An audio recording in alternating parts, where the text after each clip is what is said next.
વગાડના, રઢિયાળી રાતડીનો જોજ રંગ જાયના. દર્શક મિત્રો, ઢોલીડા વિના રાત્રિનો રંગ જતો રહેશે તેવી એક ખેલૈયાની સમસ્યા છે. તો વિચાર કરો કે વાદ્યવૃંદ વિના ગરબા શક્ય છે ખરા? નમસ્કાર દર્શક મિત્રો, હું છું બેલા 40,000 અને આપ સર્વેનું સ્વાગત છે અમારા સંગીતલક્ષી કાર્યક્રમ ગાય એનું ગીતમાં.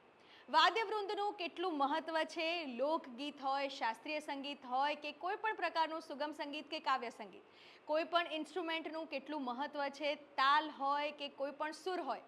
આજે જાણીએ આ વિશેની વાત પરેશભાઈ પટેલ પાસે કે જેઓએ તબલામાં પીએચડીની ડિગ્રી મેળવી છે અને બૃહદ ગુજરાત સંગીત સમિતિના તેઓ અત્યારે કરતા ધરતા છે. મળીએ તેમને અને જાણીએ વાદ્યવૃંદ અને તબલા વિશે કેટલીક અવનવી વાતો. તો પરેશભાઈ પટેલ, આપનું ખૂબ ખૂબ સ્વાગત છે અમારા કાર્યક્રમ ગાય એનું ગીતમાં. પરેશભાઈ, સૌથી પહેલાં હું એ જ વાત કરીશ કે વાદ્યવૃંદ જે સ્ટેજ ઉપર આપણે પરફોર્મ કરતા હોઈએ છીએ વર્ષોથી, એમાં ગાયક કલાકારો હંમેશા લાઇમલાઇટ, એવું કહેવાય કે લાઇમલાઇટમાં રહેતા હોય છે, પણ જે પાછળ સપોર્ટિવ અને જે બેઝ કહી શકાય કે જેના વગર ગાયક વૃંદનું કોઈ જ સ્થાન એટલે એટલું બધું પ્રબળ ન રહી શકે, જે વાદ્યવૃંદ છે એને હંમેશા થોડુંક પાછળ સ્થાન મળે છે. તો તેમાં પણ તમે તબલા સાથે જોડાયા, તો તમારી જર્ની શરૂઆત કેવી રીતે થઈ? જર્ની સંગીતનો વારસો છે, ધરોહર છે અને પપ્પાએ શરૂઆત કરી. અમને આંગળી પકડીને સંગીત એટલે શું, સંગીતમાં કેવી રીતે આગળ વધાય, સંગીતમાં કેટલી મહેનત કરવી જોઈએ એ પદાર્થ પાઠ શીખવાડ્યો. અને અમને પહેલેથી જ, કદાચ હું બોલતો ના હોઉં તો ચોથા ધોરણથી જ મને પર્સનલ ટ્યુશનમાં મને ઘરે બોલાવીને સંગીતનું જ્ઞાન આપવાનું શરૂ કર્યું. અને રિધમ મને વધારે ગમતી હતી એટલે એમણે જોયું કે આવનાર ગુરુજી પણ જોયું કે ભાઈ મારો હાથ તબલા પર સારો બેસે છે, એટલે એમણે મને સજેસ્ટ કર્યું કે તબલા શીખ, રિધમ તને ગમે છે તો રિધમમાં તું આગળ વધ. અને લગભગ ચોથા ધોરણથી જર્ની શરૂ થઈ. અને બેલાબેન, હું એમ કહું કે આને જર્ની ન કહેવાય, કારણ કે હજી એ જર્ની ચાલુ જ છે અને હજી ક્યારે પતશે એ પણ ખબર નથી. કારણ કે સંગીત એ એટલો મોટો દરિયો છે કે અલગ અલગ ઘરાનાઓ એટલા બધા છે કે એક ઘરાનું કર્યું તો બીજા ઘરાનામાં કંઈ નવું જોવા મળે, આ ઘરાનું કર્યું તો પોતાના ઘરાના પણ દરેક કલાકાર પાસે કંઈક નવું ક્રિએશન હોય છે. એટલે કે આ જર્ની ક્યારે ન પૂરી થાય એવી જર્ની છે, પણ શરૂ થઈ છે ચોથા ધોરણથી, એમ કહે તો ચાલે. બરાબર. એક ખૂબ સુંદર શબ્દ આપે વાપર્યો, ઘરાના. નોર્મલ ઘરાના એટલે શું? એક સામાન્ય ભાષામાં સમજવું હોય તો શું કહી શકાય? ઘરાના એટલે વન કાઇન્ડ ઓફ ટ્રેડિશન. આપણે જેમ કહીએ છીએ કે ભાઈ મને આ વસ્તુ ગમે છે, અથવા આપણે દરેક જગ્યાએ જુઓ કે ભાઈ લાઈક મેરેજ છે, મેરેજમાં સ્ત્રી અને પુરુષ બંને ભેગા થાય છે, ક્યાંક 7 ફેરા હોય, ક્યાંક 4 ફેરા હોય, ક્યાંક બીજી પદ્ધતિઓ, પણ મૂળ વસ્તુ એ છે. એમ ઘરાનાની અંદર એવું છે કે સંગીતની અંદર ઘરાનું એવી રીતે થાય કે મને જે બોલ ગમે છે વગાડવાની રીતે કે એના બોલને એક્સપાન્શનની રીતે, તો એ હું ડેવલપ કરું અને હું મારા જ વિદ્યાર્થીઓને શીખવું. તો ધારો કે હું 10 જણને શીખવું છું તો ગુણાકારની રીતે આગળ વધશે. મારા 10 શિષ્યો બીજા 10 શિષ્યોને શીખવાડશે ત્યારે 100 બનશે. એટલે ધીરે ધીરે ઘરાનું એક વડ વૃક્ષની જેમ. એટલે તમારી જે રીત છે, ભાત છે, એ જ તમારા શિષ્યો આગળ વધારે ને ઘરાનું, એનું નામ ઘરાનું, એનું નામ ઘરાનું. અને ઘરાનું લગભગ એ જે તે પ્રદેશની અંદર જેવું વાતાવરણ છે, બનારસ ઘરાનું છે તો ત્યાંનો માહોલ કેવો છે, દિલ્હી ઘરાનું છે ત્યાંનો માહોલ કેવો છે, મતલબ ગાયકી અલગ હોય. બનારસ બાજુ જાઓ તો ત્યાં ખુલ્લા બાજ વાગે, કેમ? કારણ કે ત્યાં નૃત્યનું થોડું વધારે ભાર છે, ઇન્ફ્લુઅન્સ વધારે છે. ત્યાં દિલ્હી ઘરાના ત્યાં જાઓ તો ગાયકી અંગ વધારે છે. એટલે જે અંગ વધારે હોય એ અંગને અનુરૂપ થવા માટે જે બોલની નિકાસ થાય, જે બોલ ડેવલપ થાય, એ આગળ ડેવલપ થતાં થતાં એ દરેક શિષ્ય પછી એને એક ના આ મારું છે એટલે એ ઘરાનું ડેવલપ થાય. તો બીજી વાત પરેશભાઈ આપણે એ પણ કરવી છે કે તબલા, તમારી સાથે તમે જ્યારથી તબલા સાથે જોડાયા અને તમે પીએચડી સુધીની પદવી એમાં મેળવી, તો તમારી એ તબલાની જર્ની પીએચડી સુધી ખેંચી, એમાં તમે કેટલું આગળ વધ્યા? અને ગુજરાત શાસ્ત્રીય સંગીત તો ખરું જ, શાસ્ત્રીય સંગીત સિવાય બીજા કઈ રીતે સંગીતમાં તબલાને તમે ઇન્ટ્રોડ્યુસ કરો છો? બેઝિકલી એવું છે કે ક્લાસિકલ સંગીત, શાસ્ત્રીય સંગીત છે એ પાયો છે. જેમ કોઈ પણ ભાષા માટે આપણે ફ્લુઅન્ટલી બોલવી છે તો આપણું એક બેઝિક ગ્રામર તૈયાર હોવું જોઈએ. પછી એમાંથી તમારા શબ્દો બને, વાક્યો બને ને ઇન્ફ્લુઅન્સ બોલી શકો તમે એકદમ. જ્યારે આની અંદર પણ એવું છે કે તમે ક્લાસિકલ કરો છો તો તમારા માટે સુગમ સંગીત છે, ફોક મ્યુઝિક છે, કોઈ પણ જાતનું મ્યુઝિક છે, ડાબા હાથનો ખેલ બની જાય. એટલે આ જર્ની છે ને એ મને બીજા કોઈ ટ્રેકમાં મને એટલી સરસ કામ લાગે કે મને એ બિલકુલ સામાન્ય લાગે. સહેજ જોઈ લઉં, ચાલો ભાઈ શું છે તમારો ટ્રેક બતાવો તો જરા, તો તરત હું એમને ફોલો કરી શકું. જ્યારે આ ક્લાસિકલ મારે સ્પેશિયલ કોઈ એમ કે ભાઈ આ તાલ અંગે કંઈ કરવાનું છે, સોલો વાદન કરવાનું, તો મારે એના માટે સ્પેશિયલ મહેનત કરવી પડે અને પછી હું એ પ્રોગ્રામમાં હું ઇન્ટ્રોડ્યુસ કરી શકું. ત્યારે આ થોડું મને સહેલું પડે. તબલાની શોધ કેવી રીતે થઈ એના વિશે કોઈ દંતકથા છે, એની પર આપ પ્રકાશ પાડો તો. બહુ સાચો શબ્દ દંતકથા. દરેક જણ એવું કે કોક એમ કે ભાઈ આને મૃદંગ હતું, પખાવજ હતું, એને 2 ભાગ કર્યા, વગાડતા નહોતું ફાવતું. એટલે જાત જાતની દરેક કલાકાર અથવા દરેક જે નીવડેલા છે એ પોતપોતાની રીતે વિચારે છે અને પોતપોતાની રીતે કહે છે. પણ બેઝિકલી શું, તબલા એટલે એક તબલું અને એક બાયું. બરાબર. That is true. બરાબર. તબલું કોને કહેવાય ને બાયું કોને કહેવાય? આ તબલું છે અને આ ડગ્ગું કહેવાય. બાયું એટલા માટે કહીએ છીએ કે બાયાથી જનરલી વગાડે, એટલે બાયું કહેવું હોય તો આને દાયું કહેવું પડે અને તબલું કહી તો ડગ્ગું કહેવું પડે. પણ બધા કેવું છે, આપણે જેમ રૂટીન લાઈફમાં કેવું હોય, આંટી કે આમ અંકલ કે, માસી કે અંકલ, કાકા કે. હવે માસી ને કાકા કદી ના હોય, એ માની ખરેખર તબલું અને ડગ્ગું કહેવાય અને કાં તો દાયું અને બાયું કહેવાય. એવું છે. કંઈક વગાડીને સંભળાવો ને તબલા. શું સાંભળશો? બેઝિકલી તિંતાલ નો. તિંતાલ સાંભળવો છે? ઓકે.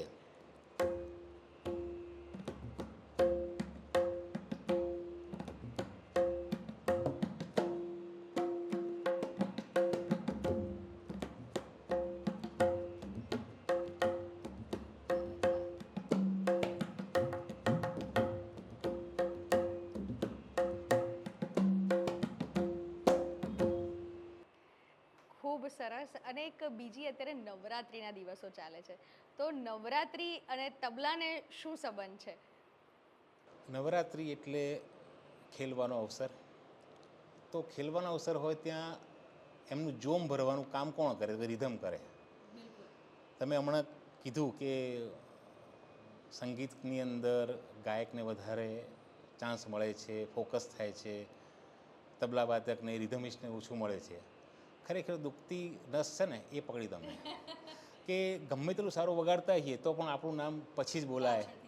આપણે મહેનત વધારે કરીએ તો પણ ક્રેડિટ ગાયન લઈ જાય, કશો વાંધો નથી. પણ એ પણ છે કે સંગીતની અંદર તાલ એ પ્રાણનું કામ કરે છે. તમે પ્રાણ કાઢી નાખો એટલે સંગીત ગમે તેટલું સુરીલું ગાનાર હોય, સાંભળવામાં બેશક તમને મીઠું લાગશે, પણ વિધાઉટ રિધમ તમને સાંભળવાની બિલકુલ મજા નહીં આવે. એટલે રિધમ બહુ જરૂરી છે. અને જે ખેલૈયાઓ ખેલે છે એ કદાચ સંગીત ના પણ હોય ને, તમે ક્યારેક જોજો કે ક્યારેક ડીજે મોડા પડે, કાં તો ગાયક કલાકાર મોડા પડે, ત્યારે એ બધી સઘળી જવાબદારી રિધમિસ્ટના માથે આવે છે. એ વખતે અમારે બાજી સંભાળવી પડે અને અમે જે સંભાળીએ, તાકાત નથી કોઈ ખેલૈ બેસીને પગ વાળીને બેસે. એ આટલું મહત્ત્વ છે એમ. બરાબર. અને બેઝિકલી આમ બી સંગીતમાં 2 મુખ્ય વસ્તુ હોય, સુર અને તાલ. એટલે સુરની સાથે તાલ અને તાલની જોડે સુર એકબીજા વગર અધૂરા છે. બિલકુલ. તો ગરબામાં તબલાની જર્ની વિશે વાત કરો.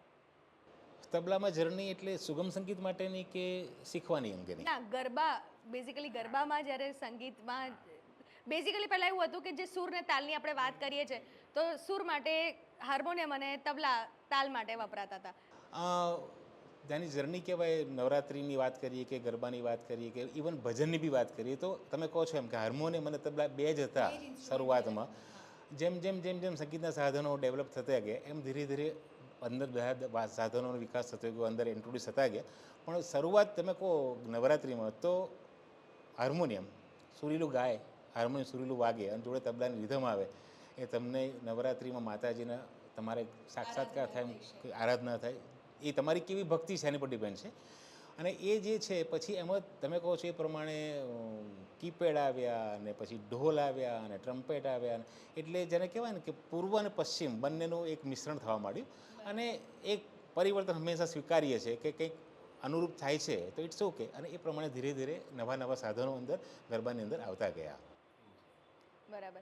એટલે આટલા બધા ગરબા આપણી પાસે પ્રાચીન છે કે ઢોલીડા ઢોલ વગાડ કે ઢોલીડા તારો ઢોલ ધીમો ધીમો, એટલે કેટલા બધા વાદ્યો પર બી આપણા ગરબા છે કે જેમાં તાલનું આપણને મહત્ત્વ સમજાવ્યું છે. પણ એમાં બી તમારે આપણે વાત કરી કે તબલા એ સૌથી પ્રાચીન અને જે ચાલતું આવતું, આજની તારીખમાં પણ તબલા તો હર હંમેશ સ્ટેજ ઉપર ઉપસ્થિત હોય જ છે. અને પછી ઢોલ ને આ બધા ઇન્સ્ટ્રુમેન્ટ આવ્યા. તો આપણે ગરબો ગાઈ દઈએ અને તમે વગાડી લો મારી સાથે, સંગત કરીએ.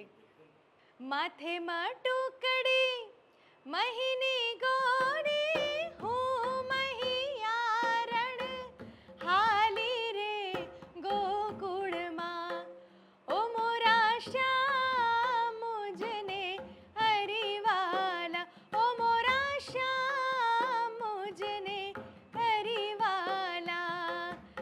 પાછલી શેરીમાં મારા સસરાજી મળ્યા મને લાજ્યું કઢાવે કરી હામ રે ગોકુળમાં ઓ મોરા શ્યામ મુજને કરીવાલા ઓ મોરા શ્યામ મુજને કરીવાલા.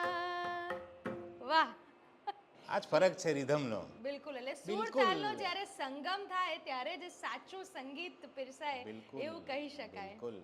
બરાબર. એક બીજી વાત કરવી છે ઠેકા વિશે કે કોઈ પણ ગીત હોય એમાં વચ્ચે ક્યારેક અટકી પોઝ આવે કે ક્યારેક અડધેથી શરૂ થાય કે ક્યારેક ચલતી એટલે ડબલ સ્પીડમાં થઈ જાય તો એનું બી એક બહુ મજા છે એમાં, એને બી બિલકુલ. સાંભળવાની. અને તાલ ગમે ત્યારે અટકી જાય પણ ખેલૈયાઓના પગ તો ઝૂમતા જ હોય, પાછા એની સાથે સિંક્રોનાઇઝેશન થઈને પાછું તબલું ચાલુ થાય, એવો એક ગરબો આપણે પ્રસ્તુત કરી દઈએ. બિલકુલ, બિલકુલ. સોનલ ગરબો શિરે અંબે માં ચાલો ધીરે ધીરે, સોનલ ગરબો શિરે અંબે માં ચાલો ધીરે ધીરે, ચાલો ધીરે ધીરે, ચાલો ધીરે ધીરે, ચાલો ધીરે ધીરે, ચાલો ધીરે ધીરે, ચાલો ધીરે ધીરે ધીરે, સોનલ ગરબો શિરે અંબે માં ચાલો ધીરે ધીરે. વાહ. તમે એક વાત કરી હતી મને કે એક જ ગીતમાં અલગ અલગ તાલ પણ હોઈ શકે, તો એનું કોઈ એક્ઝામ્પલ? એનું એક સરસ મજાનું ઉદાહરણ છે. આપણું બહુ જ જૂનું એક લોકપ્રિય ભજન થોડું ગાઈને બતાવું અને એની સાથે કયો તાલ વાગે અને કોમ્પોઝિશન બદલ્યા પછી કયો તાલ બદલી જાય છે એનું આપણે એક જોઈએ, ઉદાહરણ જોઈએ. વૈષ્ણવજન તો તેને કહીએ જે પીડ પરાઈ જાણે રે, વૈષ્ણવજન તો સામાન્ય રીતે આ જ ઢાળમાં ગવાતું ગીત છે અને એની અંદર ભજન ઠેકો જેને કહીએ છીએ એ વાગે છે. વૈષ્ણવજન તો તેને રે કહીએ જે પીડ પરાઈ જાણે રે, પર દુખે ઉપકાર કરે તોય મન અભિમાન ના આણે રે, વૈષ્ણવજન તો તેને રે કહી. હવે આજ મારે કોમ્પોઝિશન બદલી કાઢો, આખો તાલ બદલી જશે. હું વૈષ્ણવજન તો તેને રે કહીએ જે પીડ પરાઈ જાણે રે, પર દુખે ઉપકાર કરે તોય. શું થઈ ગયું? આખો તાલ બદલાઈ ગયો.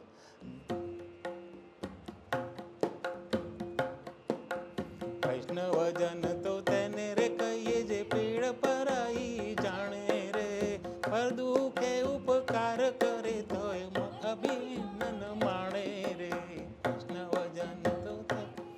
એટલે રિધમની આ એક ખાસિયત છે કે તમે કોમ્પોઝિશન બદલી કાઢો, તમે ધારો એ તાલની અંદર તમે કોમ્પોઝિશન તમારું અંદર ગોઠવી શકો એવું એટલે છે. તાલ પ્રમાણે થોડું સુર પર પણ ઇન્ફ્લુઅન્સ પડે છે એવું કહી શકાય. બરાબર. બીજી એક વાત કરવી છે કે બે તાળી ને એ બધું તો કેટલાય વર્ષોથી છે, પણ એક ત્રણ તાળીનો ઠેકો પણ બહુ અદ્ભુત મજા આવે હોય છે, તો એ થોડો કંઈક સંભળાવી દઈએ આપણે. જોડે ગાશો ને આપણે? બિલકુલ. એકે લાલ દરવાજે તંબુ તોણિયા રે લોલ, એકે લાલ દરવાજે તંબુ તોણિયા રે લોલ, હે અમદાવાદી નગરી એની ફરતે કોટે કાંગરી, હે અમદાવાદી નગરી એની ફરતે કોટે કાંગરી, એ બહુ તમે ના જશો જોવાને ત્યાં બાદશો બડો મિજાજી, એ બહુ તમે ના જશો જોવાને ત્યાં બાદશો બડો મિજાજી, એકે લાલ દરવાજે તંબુ તોણિયા રે લોલ, એકે લાલ દરવાજે તંબુ તોણિયા રે લોલ. આ ત્રણ તાલીનો ઠેકો છે. પરેશભાઈ, એક બીજી બી મહત્વની વાત કરવી છે કે પહેલા તબલા હંમેશા સંગત માટે વપરાતા હતા કે ગાયન સાથે સંગત કે નૃત્ય સાથે સંગત કે એની માટે. પણ હવે તબલા એક આગવી ઓળખ લઈને સોલો પરફોર્મ થાય છે, એટલે ખાલી માત્ર તબલા સાંભળવા પણ લોકો આવે છે ને એક વર્ગ ઊભો થયો છે કે જે તબલા પ્રેમી છે ને તબલા સાથે જોડાયા છે. તો એના વિશે આપ શું કહેશો? એકચ્યુઅલી તબલા વાદક એ સંગતકાર જ કહેવાય. એના માટે બીજું સ્થાન હંમેશા એક મુકરર થઈ ગયેલું હતું અત્યાર સુધી. પણ જે આપણે જે નસીબદાર છીએ કે આપણી પાસે ઝાકીર હુસૈનજી જેવા સરસ તબલાવાદક છે, પ્રખ્યાત, વિખ્યાત, વિશ્વવિખ્યાત. હવે એમણે એક નવો ચીલો પાડ્યો એમ કહીએ તો ચાલે કે માત્ર કાયમ સંગત જ કેમ કરવાની.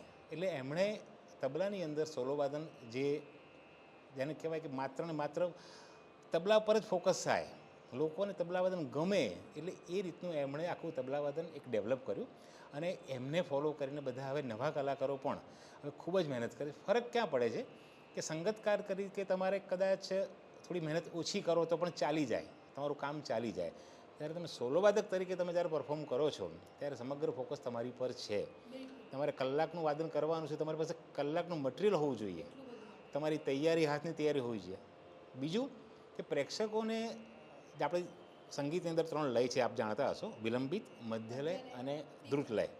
અચ્છા, એની અંદર અતિ વિલંબિત પણ છે અને અતિ દ્રુત પણ છે, પેટા વિભાગ તરીકે. પણ એટલે વિલંબિત એટલે સામાન્ય ભાષામાં જેને સ્લો કહેવાય, મધ્યમ એટલે મીડિયમ પેસ, અને જે દ્રુત હોય એ થોડી ફાસ્ટ પેસ હોય. પણ એમાં ક્યાં મેં એ જ વાત કરી કે સંગતકારને શું થાય કે વિલંબિત વગાડવું છે ઇઝી છે, દ્રુતમાં વગાડવું ઇઝી છે, અને એનો પોર્શન કેટલો આવવાનો? દ્રુતમાં ઓકે 10 મિનિટ 15 મિનિટ તો વાંધો નથી આવતો. પણ જ્યારે સોલો વાદન કરો છો ત્યારે પ્રેક્ષકોને તમે દ્રુતમાં જાઓ એ વધારે ગમે. વિલંબિતમાં બહુ ઓકે તમને માન આપશે પણ એટલું બધું ગમશે નહીં. એટલે એમને ખુશ કરવા માટે પણ તમારે મહેનત વધારે થઈ જશે, બેવડાઈ જશે એમ કીધું ચાલે. અને તમારે કલાક સુધીનું મટીરિયલ વધતા દ્રુત ગતિમાં તમે કેટલા કમ્ફર્ટેબલ, બિલકુલ ચહેરા પરના કોઈ ભાવ બદલાયા વગર તમે સ્વસ્થ રીતે વગાડી શકો છો તો લોકો તમને આવકારશે અને તો જ તમને તાળીઓ મળશે. એટલે એના માટે એક મહેનત જુદી છે. પણ હા, એક રસ્તો નવો ચીંધ્યો છે અને એના પગલે ચાલનાર ઘણા કલાકારો તૈયાર થઈ રહ્યા છે અને બહુ સારી વાત છે તબલા વાદક માટે. અને તબલાનું એક ખાસિયત છે કે ખાલી ગાયનમાં નહીં, નૃત્યમાં પણ એટલા જ ઇમ્પોર્ટન્ટ છે. તો આપણે ગરબામાં પણ નૃત્ય અને ગાયન બંને હોય છે, અને બીજી રીતે શાસ્ત્રીયમાં પણ નૃત્યમાં એ ઘણું ઇમ્પોર્ટન્ટ છે. શાસ્ત્રીય ગીતની અંદર, ગીતમાં, ગાયનમાં, વાદનમાં સાથે તમે કીધું એમ ઉત્તર હિન્દુસ્તાની જે કલા છે એ કથક કલા કહેવાય ડાન્સની. તો કથકની અંદર પ્યોરલી તબલા જ વપરાય છે, જ્યારે ભરતનાટ્યમ છે એની અંદર મૃદંગ વપરાય છે.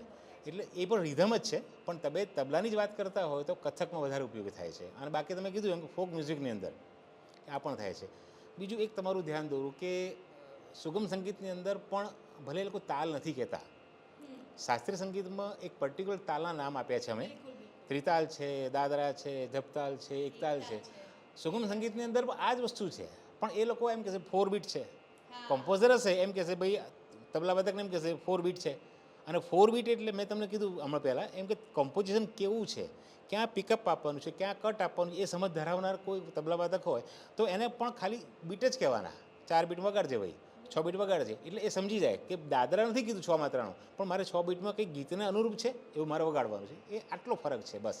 એટલે ઠેકો કહી શકાય. એટલે તાલ અને ઠેકામાં આટલો ફરક છે કે ગીતને અનુરૂપ થોડાક બોલમાં પરિવર્તન થાય તો એ ઠેકો બને છે, જે મેઇન મુખ્ય તાલ હોય એની સાથે, એવું કહી શકાય આપણે. આપણી વાતોનો નિષ્કર્ષ એવો નીકળ્યો કે તાલ વગર સુર અધૂરો છે ને સુર વગર તાલ અધૂરો છે. તો આપ દૂરદર્શનમાં અમારી સાથે જોડાયા અને અમારા દર્શક મિત્રોને તાલ સંબંધિત આટલી જાણકારી આપી તે બદલ આપનો ખૂબ ખૂબ આભાર. દૂરદર્શનનો હું પણ આભારી એટલા માટે છું કે નાનપણમાં મેં આકાશવાણી પર પ્રોગ્રામ આપ્યા છે, યુવાવાણીમાં પણ આપ્યા છે. દૂરદર્શન સાથે જોડાવાનો આ એક સારો અનુભવ રહ્યો અને આપ જેવા કલાકાર સાથે વગાડવાનો આપ પણ ખૂબ સુંદર ગાઓ છો. અને એની સાથે તબલા વાદકને હંમેશા એવું હોય કે સારો ગાયક કે સારો વાદક હોય ને તો જ એને વગાડવાની મજા આવે. આજે ખરેખર બહુ મજા આવી. આપનો પણ ખૂબ આભાર, દૂરદર્શનનો પણ ખૂબ આભાર. Thank you. તો દર્શક મિત્રો, હંમેશા હું કહેતી હોઉં છું કે વાદ્યવૃંદ એ ખૂબ જ જરૂરી પાસું છે કે જેનાથી જે સંગીત પીરસાય છે તેની સુંદરતા, તેની એસ્થેટિક્સમાં હંમેશા વધારો થાય છે અને હંમેશા વાદ્યવૃંદને જેટલું મહત્ત્વ મળવું જોઈએ, કે જે સ્થાન મળવું જોઈએ, તે આપણે એક પ્રેક્ષક તરીકે, એક શ્રોતા તરીકે તેને આપવાનું ચૂકી જઈએ છીએ. તો હવે યાદ રાખજો કે જ્યારે તમે ગીત ગાઓ છો ત્યારે તેની પાછળ માત્ર ગાયક નહીં પણ વાદ્યવૃંદનો પણ બહુ જ મોટો ભાગ છે. તો આ સાથે જ આજની વાતને અહીં જ વિરામ આપીશું. નવા મહેમાન સાથે, નવી વાતો સાથે ફરી હાજર થઈશું. ત્યાં સુધી રજા આપશો. નમસ્કાર.